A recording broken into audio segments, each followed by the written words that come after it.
Hi everyone, Uncle Nacki here. Today I want to talk about some non-sports cards.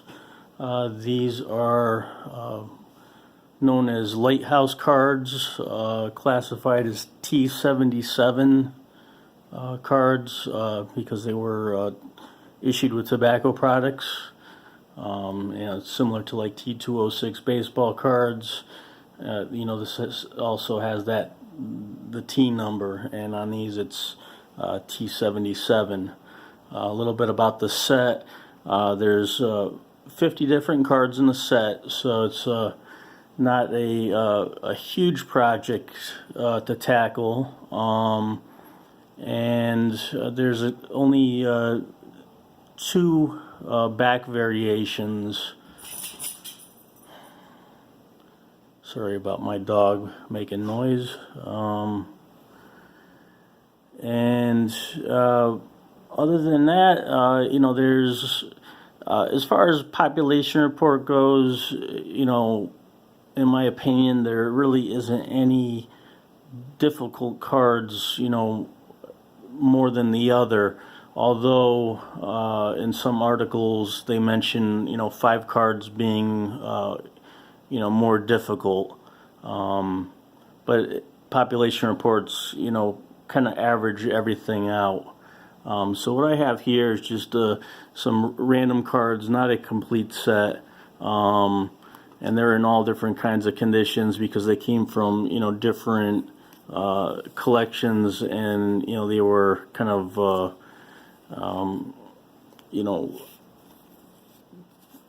accumulated basically over a period of time, just being part of other, if I buy a collection of a certain type of card, they may have a couple of these in there, and then I just kind of toss them in a pile. So currently I have 55 total cards here. It breaks down to where there's 37 different card fronts. And then out of those 37, 8 of them are what I would consider to be in more than rough shape, where if I was building this set I would probably not count those 8. They would just be like temporary cards until I got something better looking. So out of this there's 29 what I would consider nice, clean, even wear. You may grade them out, a PSA 1 or a 2, but it's just, it's honest, wear and tear on the card, no writing or anything like that, or tears or missing paper. These cards are, very condition sensitive.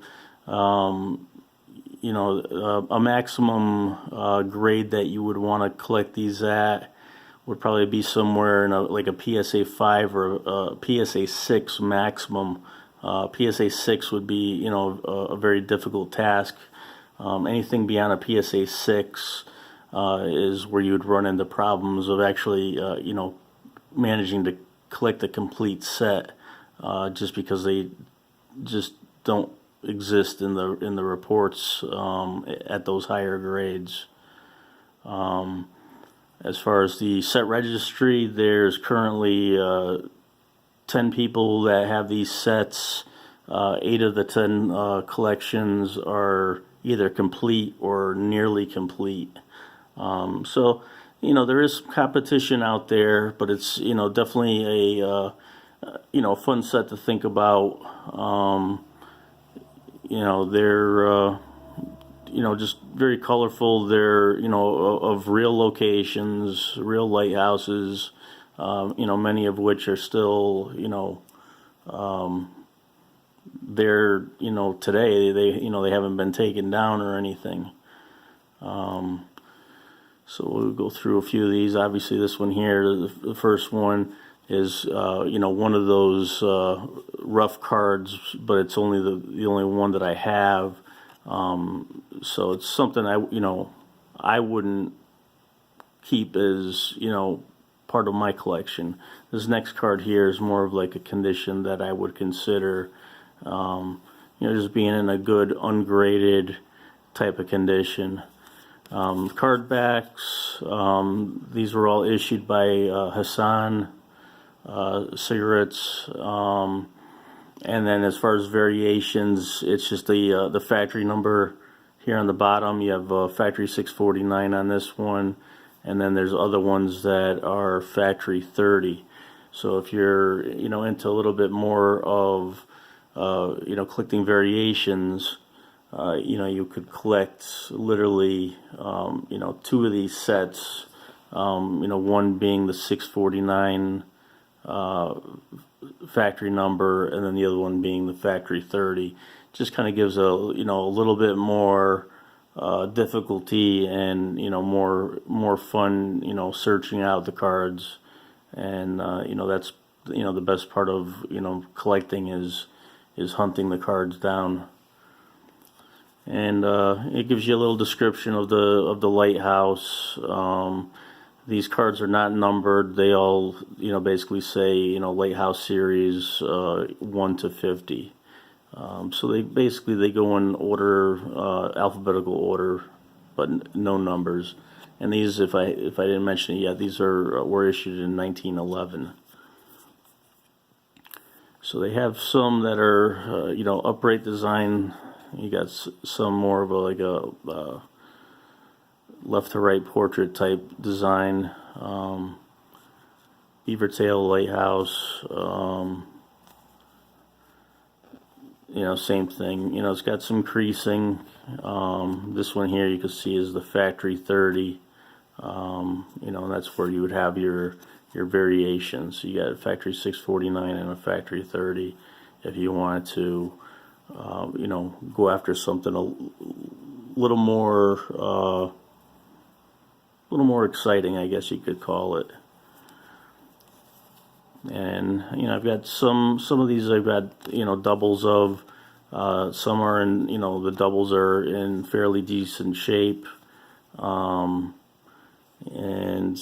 other ones are, I may only have one good one, but in the case like this, you've got, the same card fronts, and then if you look at the back, you've got one that's a factory 30, one that's a factory 649. So this is like a perfect example where you would have, a card for each factory number. So basically on this particular card, you would have both of the cards checked off on your checklists. Other reason why I'm doing this video today is maybe there's one card I'm definitely going to be trading off to another collector, help him collect, finish his set, and I'll probably get some other non-sports cards of some other type, to go towards one of my sets. But I'm not sure if he's only going to want that one card or, a larger group. So I figured I would do this, video before any of these get sent out. But overall, nice cards, nice designs. Obviously they're, all located on or near water because of their, that was the whole purpose of the lighthouses. So, the ships could see how far away they were from land, before they had all the fancy, navigation technology, satellites, and all that type of stuff. I've got a couple of cards here, have some markings on the back. It's just kind of comes with the territory on some of these older cards. And if there's any sort of marking on a card, that's something I would not consider a card that would be part of a permanent set. It would just be like a temporary card, and then just put to the side with maybe other cards that are torn or have paper loss. And usually I would sell those as a group of cards that are just in rougher shape. So these cards, there's 50 different ones, but only 48 of them are, have actual lighthouses on them. The other two cards, one of them is the Statue of Liberty, and the last one is the early ways of signaling. Different signaling methods. And mainly back then, what they would do is they would just start a fire on the beach, and that's usually how some of these ships found their way home. See, this here is a very rough card, so it's not and then we got some not really paper loss. You got probably a little bit of paper loss, but this was actually stuck in a scrapbook or something. And although it's if anything, it's maybe worth $1 to somebody. So they're still worth keeping. It's not like some of a newer baseball card where if it's got a crease of any sort in it or some paper loss, a lot of people will just throw them out. These cards, when you're dealing with the older tobacco products, I don't think throwing anything out is ever a good option. There's always going to be somebody that would appreciate that card. So always keep that in mind. I watched some other videos where people just say, well, these are going straight into the garbage, and they toss them right in the garbage. And it's kind of a shame, because there are other people out there that either can't afford cards, or they're just getting started out. Some of those cards would be great for those types of collectors. So, before, tossing anything out, give it some thought as to, repurposing those cards. I don't think I've ever thrown any sort of baseball card or non-sports card out in my life.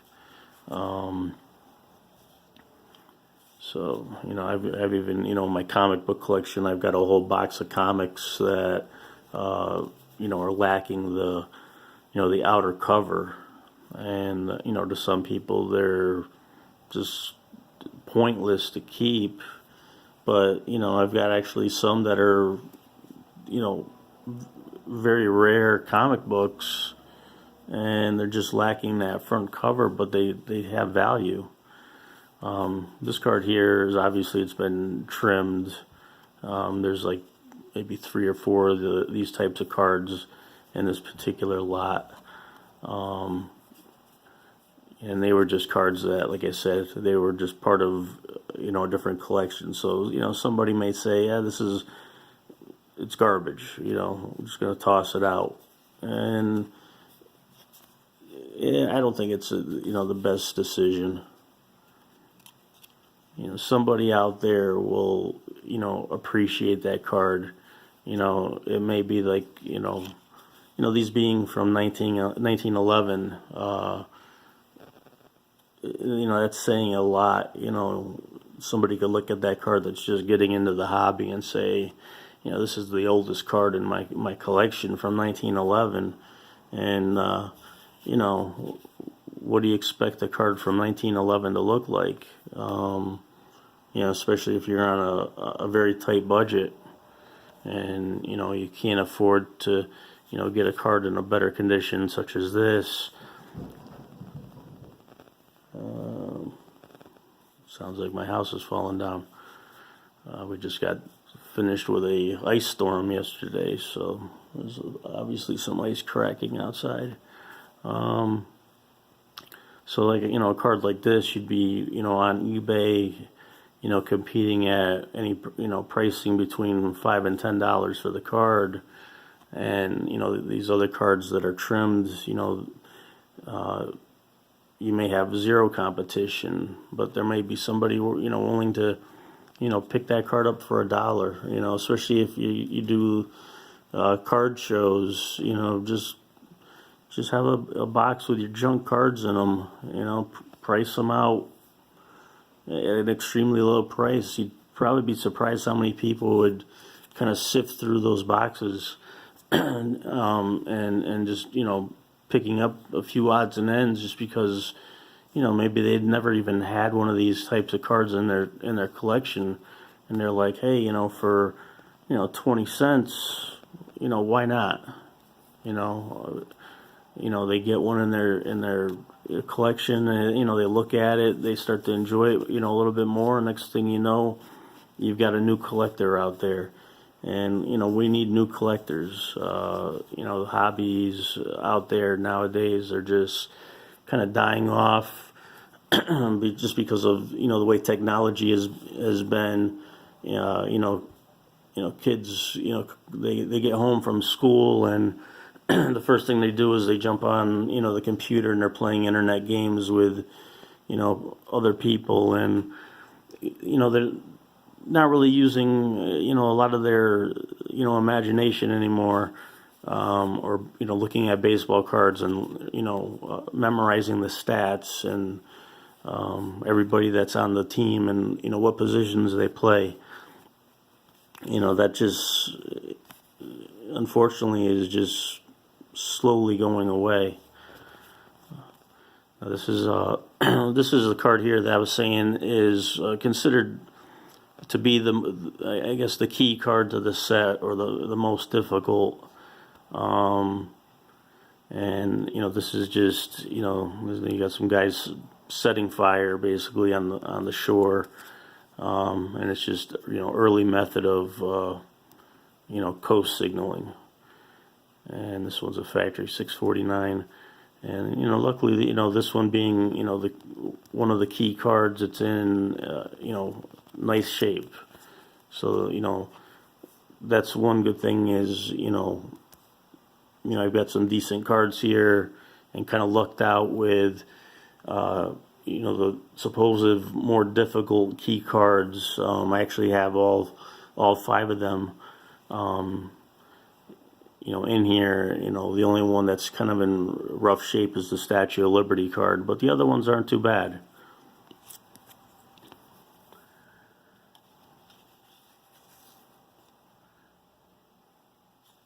Now all these lighthouses are they're all located at the time of as when these were made, these were all lighthouses that were mainly in the northeastern part of the United States.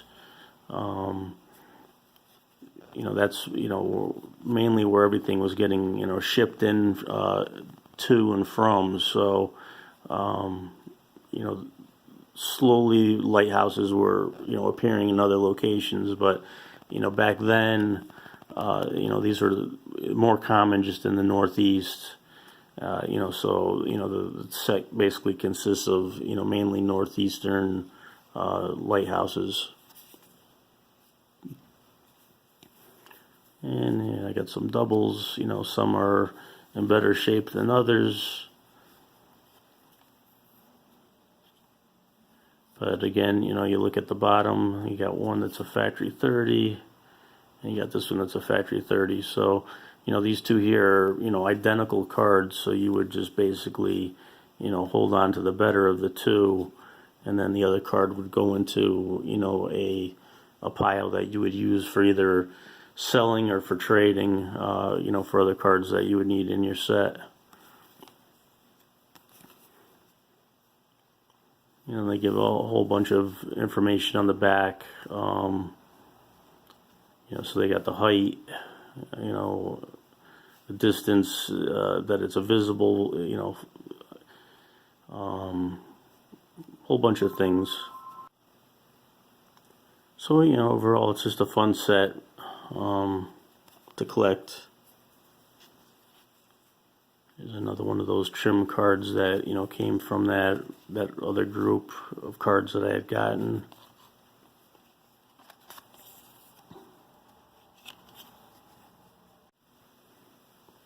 So this card here is one I wasn't too sure if it was actually trimmed or not, or if it was like the card at the end of a sheet. It is thinner left to right, so my guess would be is that it's actually I would call it a trim card, and a card that I wouldn't necessarily, keep as, part of a, personal collection set.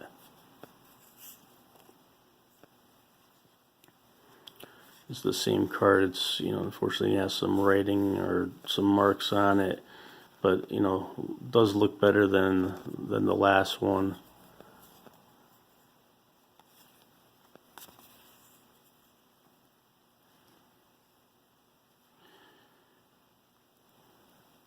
And this one here is the Fire Island Lighthouse. This card here is the one that I'm going to be trading away to another collector. And this is also one of the 5, or what's considered one of the 5 key cards to the series. And again, this was, I was lucky enough to have, this one in fairly decent shape. It's got a little bit of a crease on the lower corner there, and some centering issues. But other than that, overall, a nice card. It's condition on these is probably only important if you're competing in the registry set.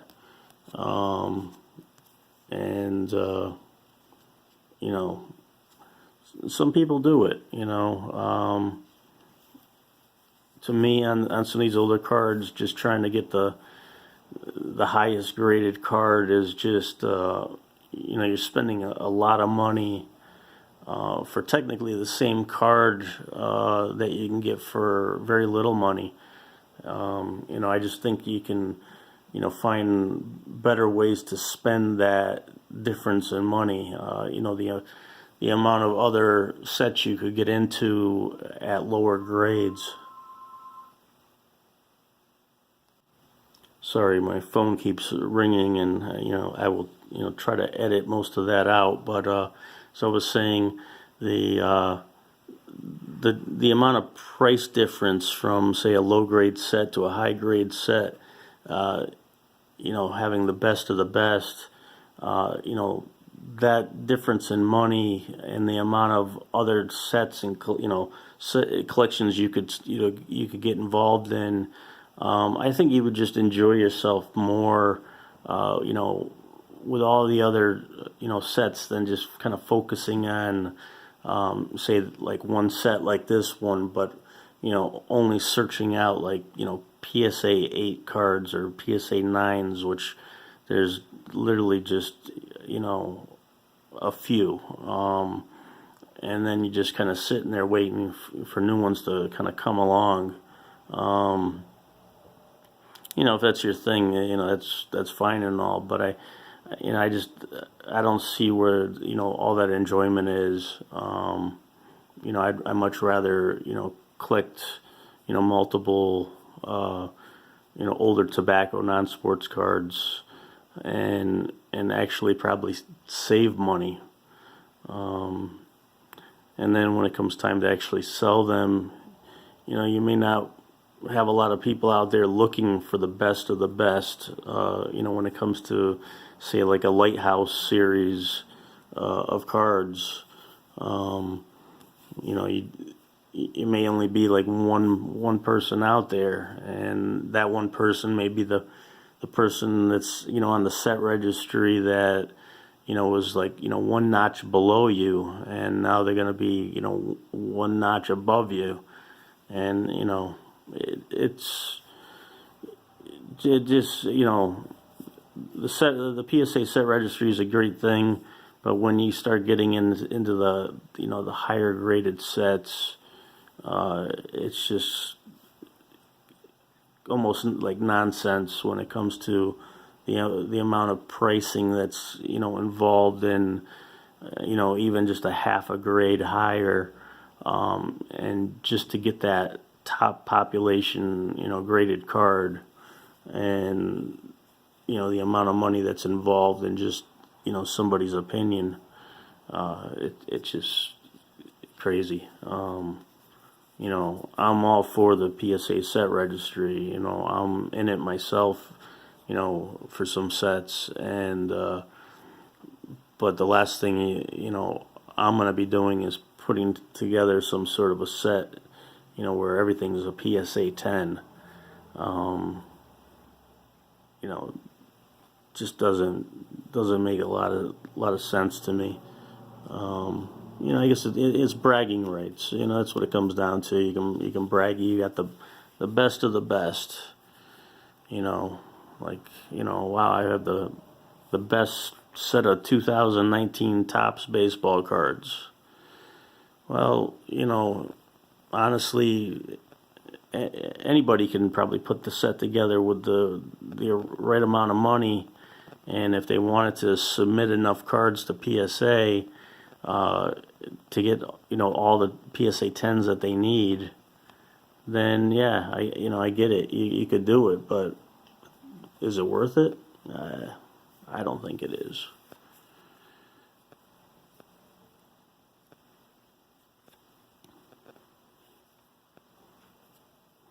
It's another one of those cut cards.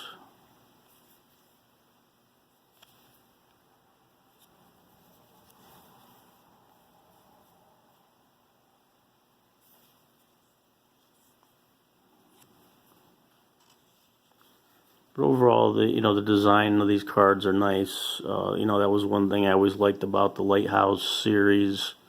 The artwork is just, when they made these, they definitely put a lot of time and detail into the set, when they could have just probably thrown it together as quickly as possible. But they decided to go and make sure they had all the little details, and just makes that the set that much more popular. That's why a lot of people like to collect this set, and it is getting more popular lately. I think people are starting to realize the rarity of some of the non-sports sets that are out there, and you compare these to some of the other sets that are baseball related, and then you factor in pricing, and you can pick something up that has a lot more rarity at a much lower price just because it's not baseball related. But these are still part of me still kind of considers these somewhat baseball related, because they were issued around that same time period, and they were also issued in the different brands of cigarettes that the baseball issues were also part of. So one kind of goes with the other, even though these are technically not baseball cards.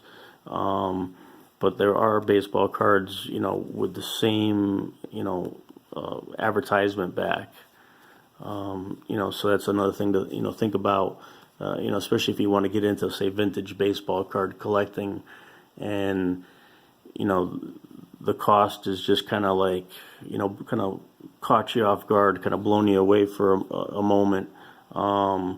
And you're used to buying, baseball cards for 50 cents or $1 a piece, and now you're looking at T206s, where they start at, $20 for an ungraded card that's in really rough shape, and you're having a difficult time, adjusting to that. My suggestion is, pick a, vintage non-sports set, that you like,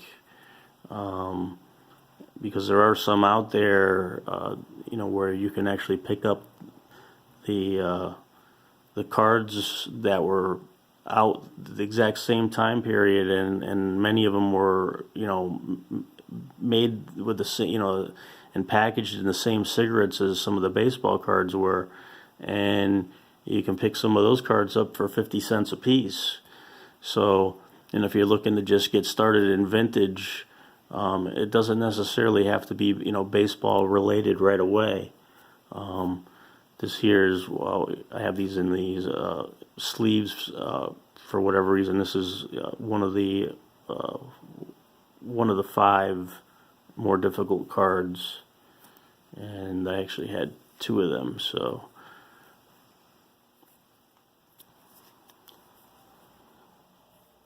there's so many different ways to get into the vintage collecting if you haven't already.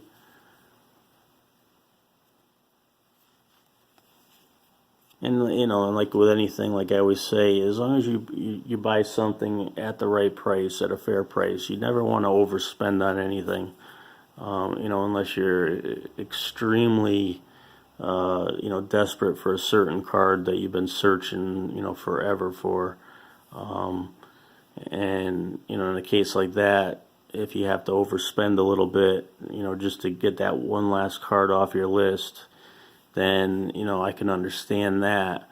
But the last thing you want to do is kind of impulse buy, where you're like, I gotta gather a bunch of these cards, and you just kind of just start buying random things at all these different prices. And I don't recommend that.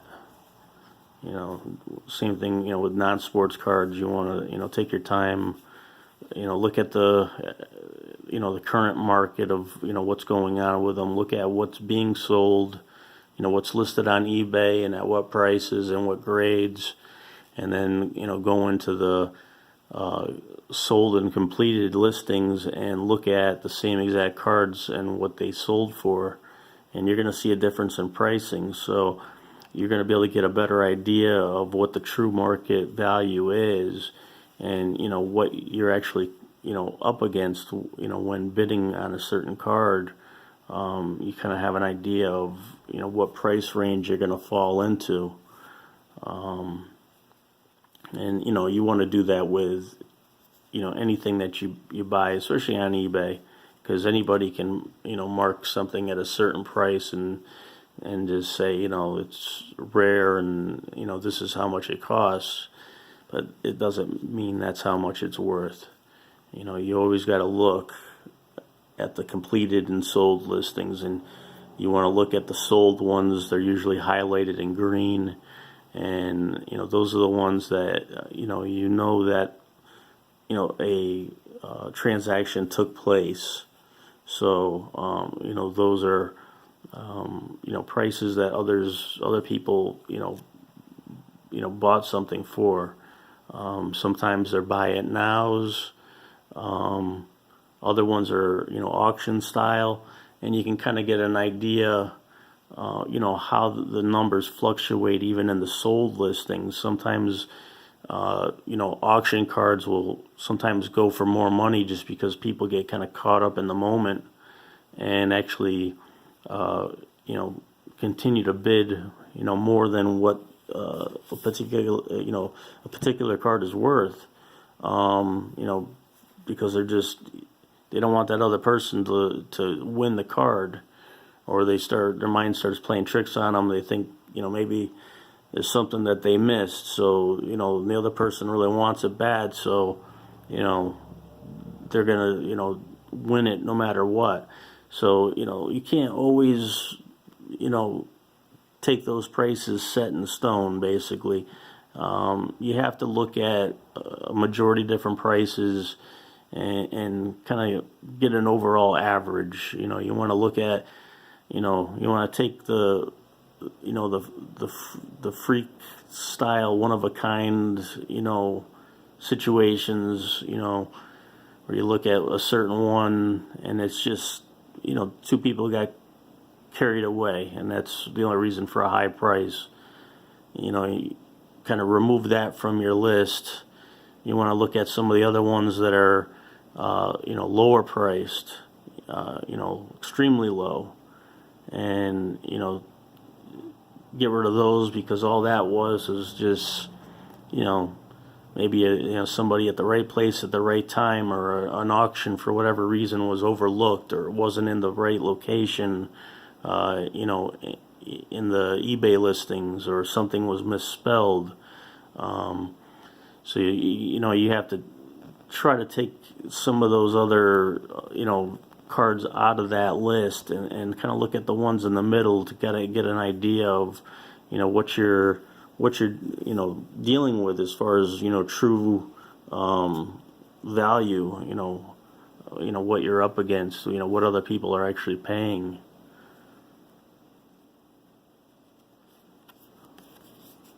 And here's that Statue of Liberty card, and as you can see, it's in rough shape. It was almost like somebody just kind of like curled it up or something at some point, and it's just got you know, creases everywhere. And then at some point, it looks like maybe someone, you know, tried to smooth it out or flatten it out. I'm not really sure, you know, exactly what the history of this card is. If I had to guess, I would say it was probably, you know, rolled up pretty bad, and, you know, somebody probably soaked the card in some water, you know, just enough to get the cardboard saturated, and then they, you know, just kind of flattened it out, and, you know, put some heavy books on top of it or something, just so it would dry flat. Just because it just has that funny kind of look. Plus, it's got some paper loss in the corners, so it was stuck in a, you know, most likely in a scrapbook. So it could have been, you know, soaked in paper, or not soaked in paper, but it could have been soaked in water to remove the paper backing. But yeah, it just has that funny kind of feel to it. That it's, you know, it's been through more than just normal wear and tear. You know, so say like, you know, like the next card where it's just got some, you know, rough edges and rounded corners, and, you know, a couple creases and stuff. You know, so like this card here would be just like a temporary card that I would have like in my set until another one came along that would be like more in this type of a condition. But, you know, the Statue of Liberty card is, you know, one of the 5 that are, you know, considered more difficult. This card also, and I've got 2 of them. And like I said, for whatever reason, you know, I'm not sure why they consider it more difficult. You know, maybe they didn't print as many of these 5 different cards. You know, they were, you know, maybe short printed. And then with these here, the nice thing about these is, you know, being the more difficult card, and then you've got, you know, one from a factory 30 and one from a factory 649. So it's nice if you're, you know, you're trying to put together a master set of these. So, you know, a master set would consist of, you know, 100 cards total, you know, because you'd have two of each card, and each card would be from a different factory. And some people don't care about the card backs. Those of you that know me, you know I collect the T206s with the front back combinations. And so anytime I notice any sort of a, you know, back variation difference, whether it be baseball related or not, you know, that part of me collecting kind of kicks in, you know, just for the extra challenge. And I always go after, you know, the master set of a particular series of cards. So if I was collecting, say, you know, this set, I'd be going after both of them. It would just, you know, because that's just how I collect them. You know, I don't collect just the front onlys. There's other collectors that do that, and they don't really care about the backs, or, you know, what advertisement it is, or what factory number it is, or what color the ink is. You know, they're just concerned about the fronts only. and that they have, the complete set of that series. So, just like baseball cards, you can collect these in a whole bunch of different kinds of ways. And there's so many to choose from. So, if, lighthouses aren't your thing, they have so many different topics that I would be surprised if you couldn't find at least one non-sports card topic that, that you didn't like. There's a few series out there that just deal with fish. There's a few other ones that deal with birds. There's another one that deals with dogs. There's military ones. There's flag cards with different flags from around the world. There's just so many different different non-sports cards. You would be amazed of all the different types. They have ones of different houses. They've got a set of cards that are different parliaments throughout the world. It's literally just there's gotta be at least one set for everybody out there. And then once you find a set that kind of appeals to you, you do a little bit of research. You look and see what cigarette brands were advertising on that particular set. Was there more than one? And and then you get into planning it all out. Are you going to collect just the basic set where you just deal with the front only? Or are you going to get a little more advanced? Or are you going to just start with the basic set, and then when you finish it, maybe go to the advanced? A lot of different ways to go about it. This is another one of those rough cards where I would, not keep it for, my personal set collection, but it would sit there until, it was replaced. And then we got the last cards here, which are the same. Let's take a look at the backs. And like some of the other ones, different factory numbers. So although they're the same fronts, the backs are technically different. And, these would be, two perfect cards to go into a master set. And that's it. That's all I got to show you for today. Like I said, there's a total of 55 cards here. 37 different total card designs in the front. Out of those 37, 8 of them are what I would consider rough shape that would need upgrading.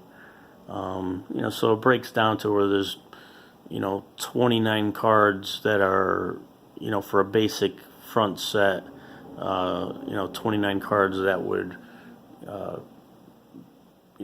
be part of that beginning set.